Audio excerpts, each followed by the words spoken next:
What's good, y'all? Sugar Sis Erica Vane back again with another Insecure video. In this video, we are talking about episode 8 from season 5, Choices. Okay, let's get into it. So, the episode opens on a very calm, cool, and collected couple in bed. Issa and Nathan are in bed, chit-chatting, making a little small talk that ultimately leads to the question of if Nathan and Issa should move in together. Their relationship seems to be progressing nicely. They feel comfortable. They're being open and honest with each other. They've both told each other that they loved each other, and things seem to be right. That comes up while they are getting ready for the day, and Nathan just tells her to think about it. This is a theme that prevails throughout the episode, and that she has to think about quite a bit, and she has choices to make. So MBW offers her a really amazing contract to be able to expand what she's doing with the block, partner with them on a long-term basis, get a substantial increase to her bank account, and this becomes an additional choice for her to think about as well. So at the start of the episode, we have the choice of if they're going to move in together. We have the choice of if she's going to sign on to MBW. Crenshaw actually double backs and comes and apologizes to her and says that he wants to work with her moving forward. He's struggling with getting some of the things that he wanted to do off the ground, and now he really understands what Issa brings to the table. So then he presents her with yet another choice. These are the choices that are kind of occupying Issa's mind throughout the episode. I thought that the episode was really well written and then really well done, because we spend quite a bit of it jumping in and out of fantasy sequences and reality. So one of the fantasy sequences is what happens if Issa decides to take the MBW deal and go forth and become successful, starts to live this lavish luxe life, doing really great things that kind of pulls her out of South LA and gets her to put on events and do different initiatives nationwide. We get this driven home by the end of this particular fantasy sequence that she's thinking about, when we have Elaine Welteroth interviewing her, and she actually mentions like, oh, she hasn't done anything new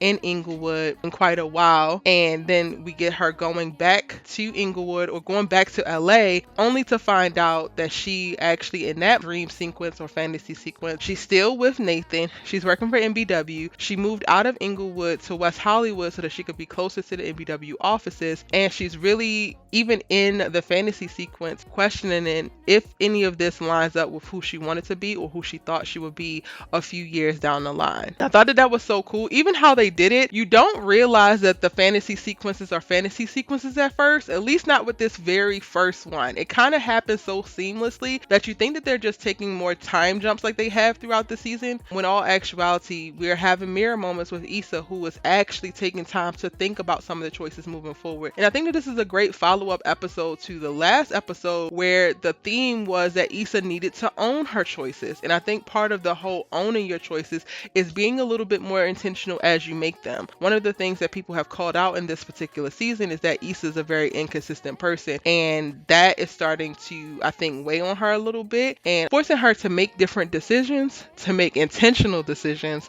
hence what we see in this episode. Now, on the flip side of things, her life, if she doesn't go with MBW and goes with Crenshaw and still comes up but does it in an entrepreneurial way, still does not look too bad. She has, local acclaim. She's doing things that she wants to do. She's getting bigged up by her community and the artists within her community. She is able to help him grow the business and really partner with him. She ends up with the key to the city given to her by Tyra Banks, who has a little cameo in this episode. And she's still with Nathan, but then by the end of it, they're still staying in that apartment that she manages. And the note that Nathan gives when she asks, well, why are we still here? Because they made sacrifices as entrepreneurs. He has his own shop. She is doing her own thing. But the difference with this particular fantasy sequence is that Lawrence pops out in it and talks about how he's proud of her and goes in for a kiss.